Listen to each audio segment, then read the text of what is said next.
This video we're going to be creating the main barrel of our carabiner shuttle pin, and in order to do so we're going to start off with creating a new component. This component will be called the barrel, and we're going to go ahead and start a new sketch out on the front plane, and this is going to create a center diameter circle constrained to the origin at 0.67. I'm going to go ahead and finish the sketch, and I will extrude a distance of 1.55 and hit OK. From there, I'm going to go ahead and create an offset plane from the end of our newly created extrusion, and we're going to offset this by 15/16, and we're going to hit enter. And now I'm going to go ahead and create a new sketch on that new sketch plane, and this is going to have a center diameter circle of 0.525.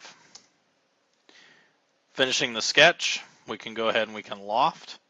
I can choose the circular end of my cylinder that was created and choose the new circle to create the lofted portion of our pin.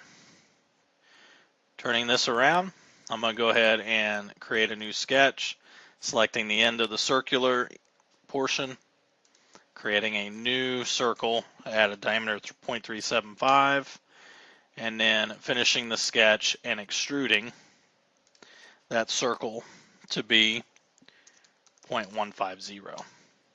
I'm going to create a new sketch on the top of this one, of this newly created feature.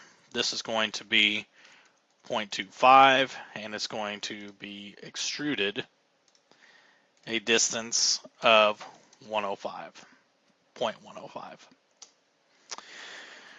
We can start looking at adding in some of our features, so let's shell the part. I'm going to remove the end, and the shell thickness will be 0.035, giving the shell appearance on the inside. We will also go ahead and apply under the create panel. We're going to choose threads, and we're going to create our threads, choosing the inside of the barrel. We're going to uncheck full length, and here we're going to make this just go 0.55 for our thread. Our designation will be changed to a 5/8-20.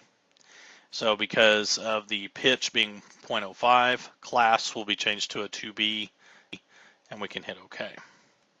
Moving to the opposite end of our barrel, create thread, choosing the cylinder end right there where the portion of the threads would be applied. Full length, designation goes to 3/8-20, and then we're going to go to a 2A class class for that thread. And we'll say OK. We'll also apply a fillet on the edge of the top portion here of 0.02. At this point, we've got the main body of our barrel created, and now we can start to look at creating some of the holes which would be allowed for our ink cartridges and color selectors to fit into. To do so, I'm going to do an offset plane. From this one, I will choose the XY plane, and I'm going to come up to be probably about an inch, and I'll say OK. I'm going to create a new sketch on that plane.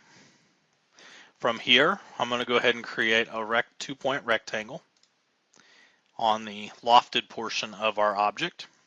And I can start to dimension, so from the line right about where the thread starts to the top of this rectangle, this is 0.08. The width of our rectangle here, 0.25. The height of it is going to be set at 0.75. We're going to apply a couple of other items. We're going to do a 2D fillet, and between the bottom two corners, 0.075 for both of these. And then on the top, I'm going to create an arc, 3-point arc up here at the top, setting one side of the arc coincident with the left side of the rectangle. The other side will be coincident with the right side, and I'm going to draw a small arc in here. Going from the top edge to the end of the arc, I'm going to make that 0.05, and then the geometric constraints will solve a lot of our other other issues. So I'm going to do horizontal, vertical, choosing the endpoints of the arcs to make them horizontally constrained. Grabbing the tangent constraint, I will constrain the arc to the top edge of the rectangle there.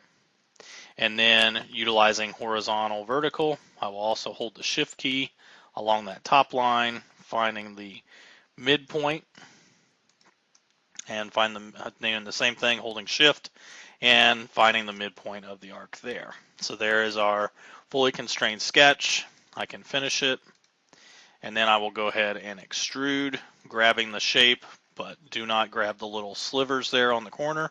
And I'm going to go ahead and cut down into the part until we have the cut through.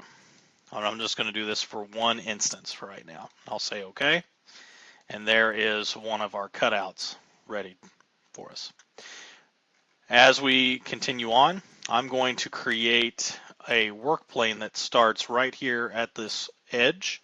And in order to do so, I'm going to go ahead and turn this around. Using an offset plane, I'm going to be offset from this point. And in order to get our point where we want it, I can just click the corner and it should be set at 0.7. And when I look, it should be starting right there at where our point is. And that's exactly where it is. Say OK. I'm going to create a sketch on the work plane. What I'm going to do is I'm going to zoom in here. We're going to be removing some of this arc portion. So I'm going to go ahead and take a look at using the project geometry tool or pressing the P key on the keyboard. And I'm going to select, put my mouse inside of this shape, and I'll go ahead and say OK. From here, I can go ahead and I'm going to do one little step here just to make sure we have everything. I'm going to offset. I'm going to grab the top arc, and I want to offset, and I want to pull it down just a little closer, so then that way that I have everything kind of grabbed, and even it can be a little bit closer yet. And I'm going to go ahead and say OK. What I'm going to do is I'm going to take my line tool, and from the corner, and I'm going to go ahead and just take a vertical line up and connect with the arc on each end.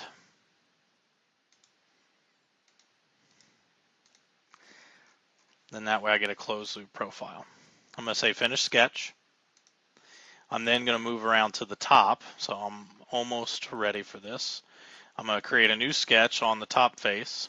I need to project the outside circular edge.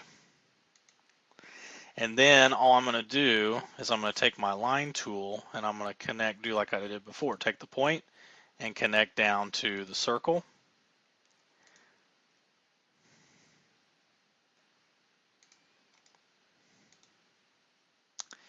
And looks like I might need to do just a little bit more work on this left side. And one of the easiest way to is make sure to overshoot it. And I need to project the arc there on that side. So that way I get the arc there projected and I get this little sliver portion that's highlighted that looks like this. I'm going to go ahead and I'm going to finish the sketch. From here, I'm now going to loft. On this sketch, I want to grab both. There's this little small portion as well as the larger portion. And I want to go ahead and choose the sliver, which is already selected when I started, but I want to choose that as my next cutoff. And I'll go ahead and say OK. Let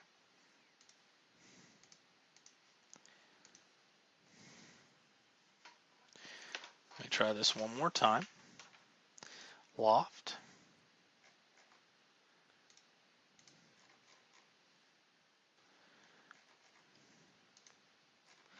There we go. Say OK. There we go.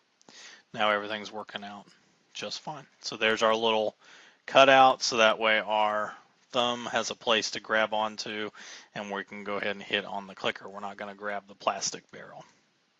Last step to end out the first part of this video, our part one, is we're going to create, go down to pattern, and I'm going to circular pattern. We're going to make sure we have features selected, choosing what objects We want to make sure we have the extrusion and the loft, which I'm going to click on both of those icons from the history tree down at the bottom of the screen. And then I'm going to select the axis. And we want to choose the green axis. And we want to have 4 instances of cutouts in our barrel, which now will show up. And we have all of those cutouts ready to go.